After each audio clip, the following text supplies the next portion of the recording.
La paix et le développement ne sauraient se construire sans justice et sans inclusion. Et c'est pourquoi, 65 ans après les indépendances, l'Afrique, continent de près de 2 milliards d'habitants, doit obtenir sa place légitime au sein du Conseil de sécurité des Nations unies. La vision de l'Union africaine, une Afrique unie, prospère, pacifique et actrice de son destin, rejoint pleinement l'esprit de cette session. Durant ma présidence de l'Union africaine, j'ai fait de la résolution des conflits et de la médiation une priorité afin de concrétiser l'ambition de faire taire les armes. Projet phare de l'Union africaine, dans le cadre de l'agenda 2063, l'Afrique que nous voulons est conformément aux normes et principes du protocole de l'Union africaine relatif à la réaction du Conseil de paix et de sécurité de l'Union africaine. Cet engagement est la clé de la mise en œuvre effective de la zone de libre-échange continentale africaine, pilier d'une Afrique forte dans le concert des nations. Madame la Présidente, honorable assistance, dans la même dynamique, je tiens à rappeler que la déclaration adoptée par l'Assemblée générale à sa 26e session a fait de l'océan Indien une zone de paix exempte d'armes nucléaires et de bases militaires. Or, aujourd'hui encore, des ambitions contraires menacent cette stabilité. Je dénonce ainsi avec fermeté tout projet d'installer une base navale militaire à Mayotte, île comorienne qui reste malheureusement toujours sous administration française. L'Union des Comores, qui vient de célébrer le cinquantenaire de son indépendance et de son admission aux Nations unies, reste attachée au recouvrement intégral de son territoire national en jouant Grande Comore, Moélie et Mayotte. Je tiens à renouveler la gratitude du peuple et du gouvernement comorien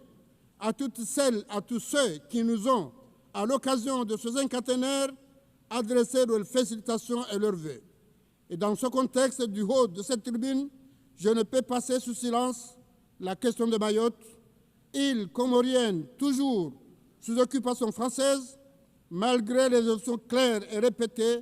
de l'ONU et entre autres de l'Union africaine et de la DRAB et d'autres structures. Le dialogue engagé avec la France, tout ce que fait le président Mitterrand a appelé à qualifier de contentieux et désagréable, doit aboutir, car ce différend qui n'a que trop duré coûte chaque année la vie à des milliers de nos compatriotes. Dans le bras de mer séparant Mayotte et les autres îles sœurs, cette semaine encore, des faits d'une extrême gravité ont été révélés par une enquête du journal Le Monde français qui fait état de manœuvres délibérées de la police opérant à Mayotte qui conduisent régulièrement au naufrage d'embarcations et qui provoquent la mort de plusieurs ressortissants comoriens. Ainsi, l'Union des Comores appelle à l'État français, puissance occupante, à faire arrêter ces opérations, à diligenter les enquêtes appropriées et à sanctionner les auteurs de cette barbarie pour que justice soit faite et pour que la dignité des vies humaines soit respectée.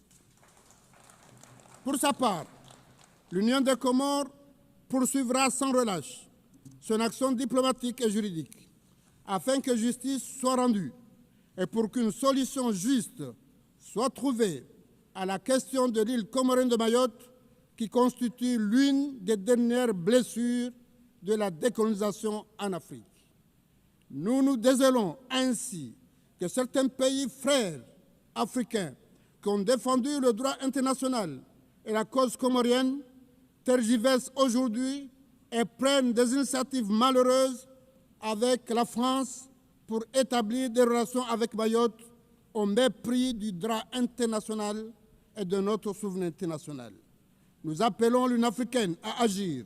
pour rappeler le devoir et la nécessité